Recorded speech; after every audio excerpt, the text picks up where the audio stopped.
नाही, आज अधिवेशनचा दुसरा दिवस असताना निश्चित रूपाने कार्यक्रम पत्रिकेवर विशेष बैठक हे वरच्या सभागृहामध्ये लक्षवेधी सूचना घेण्यात आलेली आहे। वरच्या सभागृहामध्ये 4 विधेयक पारित करायचे आम्हाला, प्रश्न उत्तर आहे आणि निश्चित रूपाने काही मुद्दे उपस्थित झाले तर त्याच्या बाबतीत सरकारच्या माध्यमातून जे काही असेल उत्तर देण्यात येईल। आम्हाला वाटते की जे भरती घोटाळा आहे त्या भरती घोटाळा या राज्यामध्ये 2017च्या सालापासून सुरू झालेला आहे। तो API भरतीचा घोटाळा असेल, पोलीस भरतीचा घोटाळा असेल, TET घोटाळा असेल, संपूर्ण भरती प्रक्रिया ऑनलाईन सिस्टम जी डेव्हलप करण्यात आली त्याच्यात व्यापम घोटाळ्याचे काही लोक सामील होते। त्या काळामध्ये ITचा काम बघणारे कौस्तुभ धवसे ज्यांना OSD म्हणून नेमणूक करण्यात आली होती, ती पण नेमणूक त्यांची बेकायदेशीर होती।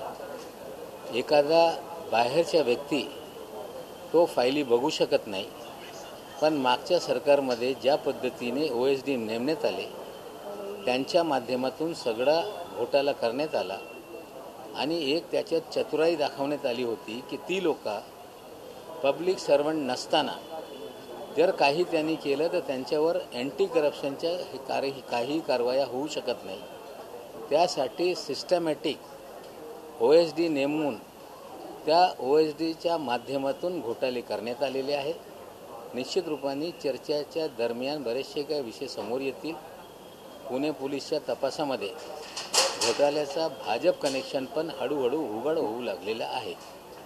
भाई असं थोडा प्रस्ताव आला आहे का तुम्ही निवडणूक विरोध करा, 12 आमदारांचं निलंबन मागे अशी काही चर्चा झाली? नाही, असं आहे की अध्यक्षपदाच्या बहुमत आमच्या बाजूनी आहे। आता त्यांना वातावरण वेगळ्या पद्धतीचं निर्माण करायचे असेल तर ते करू शकताय, पण काल ज्या पद्धतीने ते सांगत होते की विवेक बुद्धीने मतदान झालं पाहिजे, माझं एकच म्हणणं आहे की पार्लमेंटमध्ये निवडणूक होत असताना उघड मतदान होते, वरच्या सभागृहामध्ये उघड मतदान, राज्यसभेमध्ये उघड मतदान, म्हणजे विवेक बुद्धी त्या सगळे खासदारांना नाही काय, वरच्या सभागृहाला नाही काय? आम्हाला वाटते की ते सांगताय सरकार घाबरते। आमच्या स्पष्ट मत आहे सरकार हे पूर्ण बहुमताचं सरकार आहे।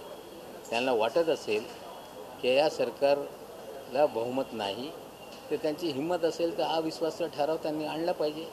मग त्यांना माहीत पडेल की त्यांच्यासोबत जे आधी होते ते किती लोकांनी क्रॉस केलेला आहे, किती अपक्ष आमदारांचा पाठिंबा त्यांनी गमावलेला आहे।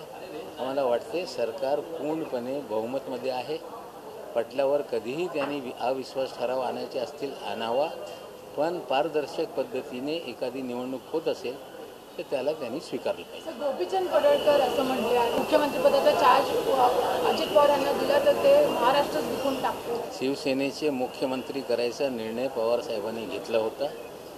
5 वर्ष उद्धव ठाकरे साहेब हे मुख्यमंत्री राहतील, त्याच्या बाबतीत कोणाच्या मनात कुठलेही दुमत नाही। आणि ज्यांना मतदारसंघामध्ये कोणी विचारत नाही, मतदारसंघामध्ये लोक मतदान करत नाही, त्या बारामतीच्या बाबतीत, बारामतीच्या नेत्यांच्या बाबतीत, अजित पवारांच्या बाबतीत बोलण्याचा अधिकारच नाही। भाजपवाले बोलू शकत नाही, असेच काही लोकांना त्यांनी नेमलेलं आहे। उलटसुलट बोलत राहायचं। आमचं म्हणणं आहे की अजितदादासारखा नेता या महाराष्ट्रामध्ये त्यांच्या तोडीचा कोणी नाही। प्रश्नाची जाणीव, निर्णय घेण्याची क्षमता, तात्काळ निर्णय करणे असा एखादा नेता असेल, काही कोणी किती बोलत असेल तर त्याच्यातून काही फरक पडत नाही। भाई काही लक्षवेधी राखून ठेवण्याची मागणी देवेंद्र फडणवीसांनी केली होती, त्याच्यानंतर नाना पटोलेंनी सगळी मागणी केली आणि लक्ष राखून ठेवले, तरी नाना पटोले महाविकास आघाडीच्या अडचणीवर असतात। आणि असं एखादं समाधान लक्षवेधीवर होत नसेल, आणखीन काही त्यांना अपेक्षित असेल की बाबा आणखीन सविस्तर काहीतरी माहिती मिळाली पाहिजे, तर सत्ताधारी असेल, विरोधक असेल, त्या पद्धतीचं मागण्या करताय। लक्षवेधी राखून ठेवण्यात आल्यानंतर आणखीन मंत्री माहिती घेऊन पुन्हा ते ठेवत आहे। एखादी लक्षवेधी राखून ठेवण्यात आली तर मग सत्ताधारीचे लोक मंत्र्यांना अडचणीत आणतात, असा विषय नाही। तो वीज खात्याचा विषय म्हणजे ग्रामीण भागातले शेतकरी असतील, ग्रामीण भागात राहणारे लोक असतील, त्यांच्या जिव्हाळ्याचा विषय आहे. निश्चित रूपाने त्यांना न्याय मिळाला पाहिजे, त्यासाठी पटोले साहेबांनी ही भूमिका स्वीकारली. भाजपचे आमदार नितेश राणे यांनी ट्विट केलं होतं की आता माता जिजाबाई भोसले यांचं नाव बदलून हजरत करणार का, त्यामुळे धार्मिक तेढ निर्माण होते अशा प्रकारची आक्रमक भूमिका शिवसेनेच्या ठिकाणी नितेश राणे ट्विट केलं होतं. त्यामुळे त्यांनी असं ट्विटमध्ये म्हटलेलं आहे की तमाम हिंदूंच्या माता जिजामाता भोसले त्यांच्या नावाने असलेले वीर जिजामाता उद्यानाचे नाव रातोरात बदलून हजरत पीर बाबा अशी कोनशिला लावून कुठली हजरत पीर बाबा अशी कोनशिला लावून बदलले आहे. आता सत्तेच्या लाचारीसाठी माननीय बाळासाहेबांच्या शिवसेनेचं नाव बदलणार का असं ट्विट केलं होतं. त्यामुळे शिवसेना आग्रामध्ये अनेक ठिकाणी गुन्हे दाखल करतात. धार्मिक असं आहे की भाजपची लोक त्यांचे बेजबाबदार नेते या राज्यामध्ये धार्मिक तीर निर्माण करण्याचं काम करत आहे. आता उत्तर प्रदेशमध्ये काही टेनी आहे, महाराष्ट्रातले पण टेनी कुडूक कुडूक करत राहत आहे. पण निश्चित रूपाने या टेन्यांना कितीही त्यांनी स्वप्न पाहिलं, बांग दिली तर सकाळ होत नाही, सकाळ वेळेवर होते, या टेन्यांना कळलं पाहिजे. मंत्र्यांना धमकी येण्याचं सत्र अजूनही सुरू आहे. तुम्हाला काही दिवसांपूर्वी धमकीचे फोन आले होते, पत्र आले होते, आता आदित्य ठाकरेंना देखील धमकी येते. हे म्हणजे ज्या पद्धतीने मंत्र्यांना पत्र लिहिण्याचं कामकाज सुरू आहे, पोस्ट करून पत्र पाठवत आहे, आमचं म्हणणं आहे याचा तपास झाल्यानंतर याच्या मागे कुठली संघटना आहे, याच्या मागे ज्या पद्धतीने पुण्यामध्ये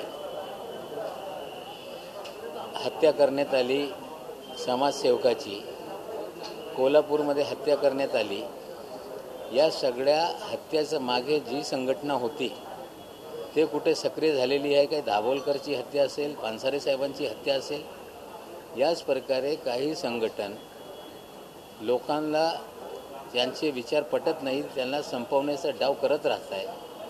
आजच्या घडीला ते लोक महाराष्ट्रामध्ये हतबल झालेले, वारंवार या प्रकारे पत्र येत राहत आहे. गृह खातं त्याला गंभीरतेने पाहिल आणि हे पत्र पाठवण्याच्या मागे ती संघटना आहे काय त्याचा तपास झाला पाहिजे.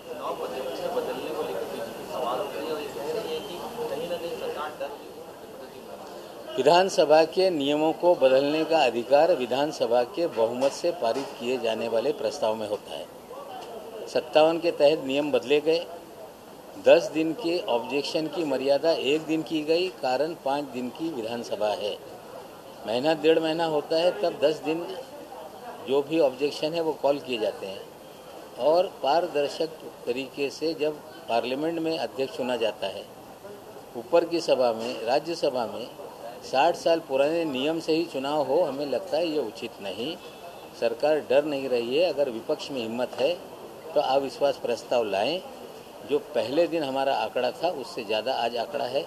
उनका साथ कितने लोगों ने छोड़ा है उन्हें पता चलेगा. जमीनों को लेकर आपने सवाल उठाया था, उसी तरह के सवाल अयोध्या की जमीनें बेची गई है राम नाम के नाम पे, वहाँ के मेयर के कामों में जमीन कैसे करोड़ों रुपए पार्टी का देखा. राम नाम की लूट पूरे देश में भारतीय जनता पार्टी कर रही है. राम के नाम पे वोट मांगना, राम के नाम पे चंदा जमा करना और राम के नाम पर जो ज़मीनें देश में मंदिरों की हैं, महाराष्ट्र में राम मंदिर की ज़मीन बीजेपी नेताओं ने हड़पी, विट्ठल मंदिर की ज़मीन हड़पी, खंडोबा मंदिर की ज़मीन हड़पी, लगभग 315 एकड़ ज़मीन है. और उसी तरह का मामला अयोध्या में सामने आ गया है. वहाँ के मेयर, वहाँ के विधायक, वहाँ पे न्यास समिति के सदस्य, वहाँ के पुलिस अधिकारी, रेवेन्यू डिपार्टमेंट के अधिकारी बड़े पैमाने पे ज़मीन खरीदकर बड़े पैमाने पे पैसा कमाने का काम कर रहे हैं. ये सारा मामला उजागर हो रहा है. हमें लगता है बीजेपी का राम नाम की लूट का खेल अब जनता के सामने आने लगा है.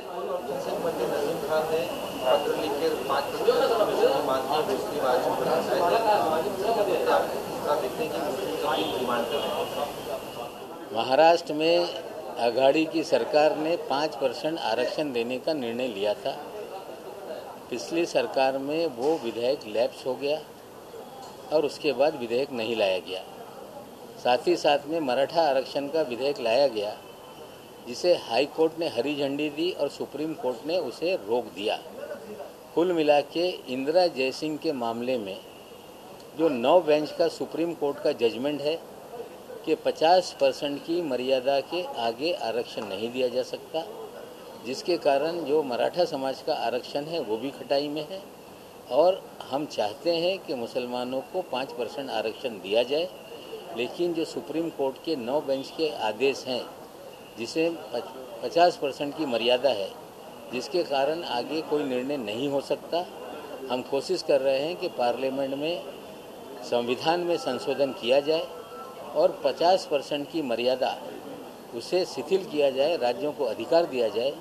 जिस दिन वो अधिकार मिलेगा, मर्यादा हटाई जाएगी। हम 5% आरक्षण को लेके कटिबद्ध हैं। सर, कोरोनाच्या काळामध्ये राज्यसेवा परीक्षेसाठी वयोमर्यादा शिथिल केल्याचा शब्द राज्य सरकारने फिरवला असं समजते। वयाची 8 शिथिल झाल्याचा लाभ मिळणाऱ्या परीक्षा विद्यार्थ्यांना वगळून इतरांना हॉल तिकीट पाठवण्यात आल्याची माहिती मिळते। त्या बाबतीत माझ्याकडे माहिती नाही, भरणे साहेबांना सांगतो, ते माहिती देतील। काल तुम्ही एक बॉक्सर टाकला विधानसभेमध्ये, त्यानंतर प्रवीण दरेकरांवर, त्यानंतर आता आम आदमी पक्षाने देखील त्यांच्या राजीनाम्याची मागणीला सुरुवात केलेली आहे। हे प्रवीण दरेकर साहेब हे सत्तेवर खोटं सांगताय हे स्पष्ट आहे।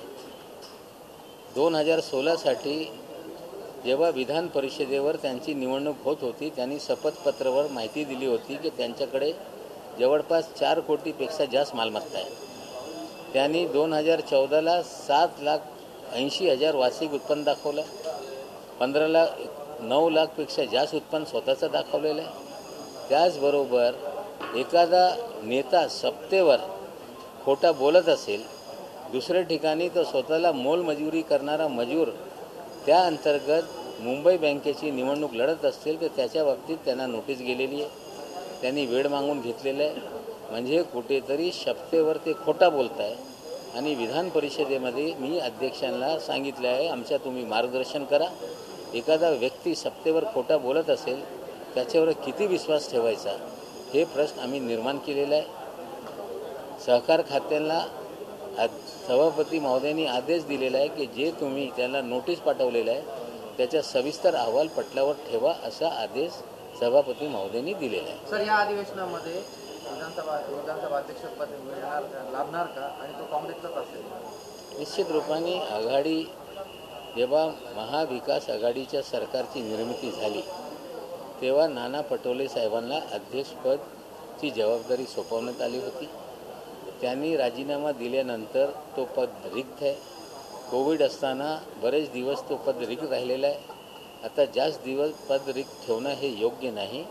आता नाव काँग्रेसच्या माध्यमातून समोर येईल आणि त्यांना अध्यक्षपदाची निवडणूक जे होईल त्यांचे उमेदवार हे प्रक्रिया पार पाडतील आणि तेच अध्यक्ष होतील। सर, मुख्यमंत्री को लेकर के अभी भी सस्पेंस बना हुआ है, क्या मुख्यमंत्री आज के सेशंस में शामिल होंगे? आज के सेशंस में जहां आवश्यकता है वहां मुख्यमंत्री सरकारी काम कर रहे हैं। ऐसी कोई नियम नहीं कि कोई मुख्यमंत्री सदन में हाजिर रहे।